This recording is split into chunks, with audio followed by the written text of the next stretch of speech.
Hello दोस्तों, basics of data हम समझ चुके हैं थ्रू 6 सेशंस। अगर आपने अभी तक वो वीडियोस नहीं देखे हैं, to make sure to go to those videos और आप समझिए डेटा बेसिकली है क्या।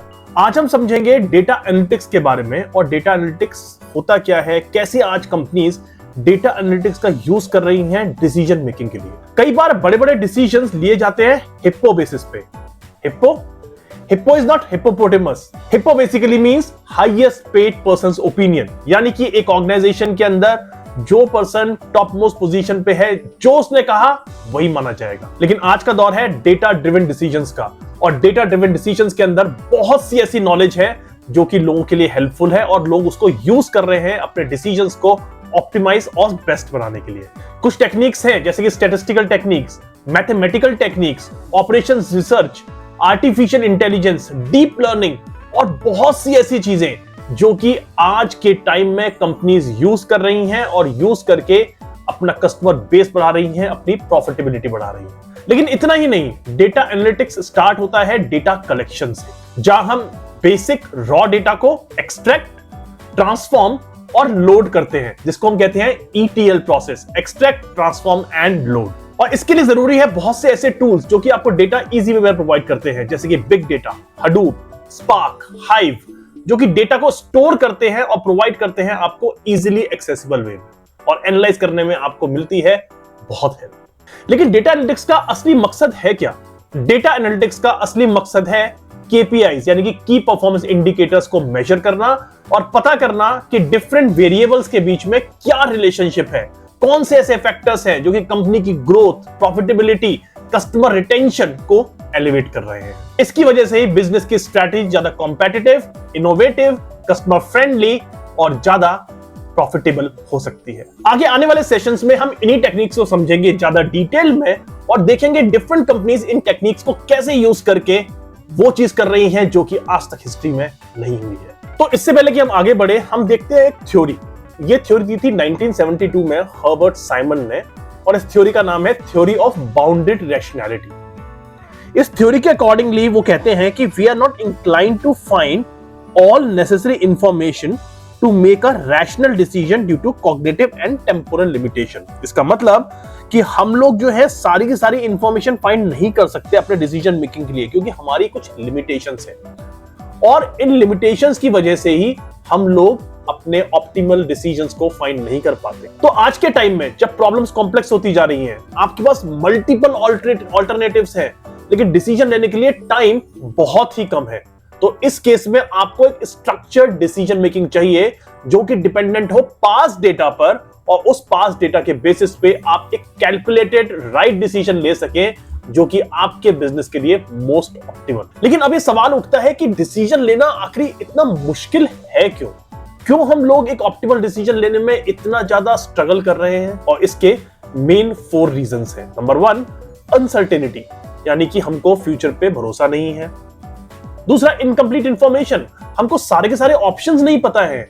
हमको ये नहीं पता कि अगर हम ये करेंगे तो क्या होगा, और अगर ये करेंगे तो क्या होगा। हमको कई बार कॉज एंड इफेक्ट का रिलेशनशिप समझ में नहीं आता है कि हमारे करने पर क्या रिएक्शन होगा, और हमारे पास टाइम की बहुत कमी है, जिसकी वजह से हमको डिसीजन क्विकली और बहुत फास्ट लेना पड़ता है। अब हम एक छोटा एग्जांपल लेते हैं Amazon रिफंड प्रोसेस से।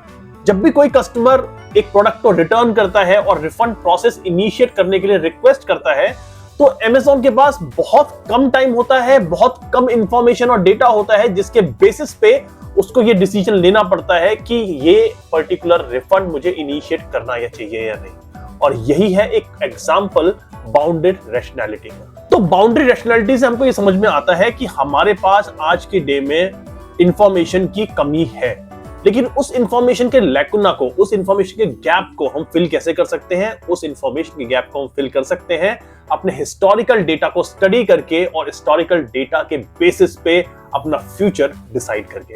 आइए देखते हैं कुछ एग्जांपल जिसके बेस पे को समझ में आएगा कि Amazon जैसी एक बहुत बड़ी कंपनी, जायंट ई-कॉमर्स के अंदर डेटा को कैसे यूज करती है। Amazon एनालिटिक्स का यूज मल्टीपल वेज में करता है। सबसे पहला है इन्वेंट्री फोरकास्टिंग के लिए।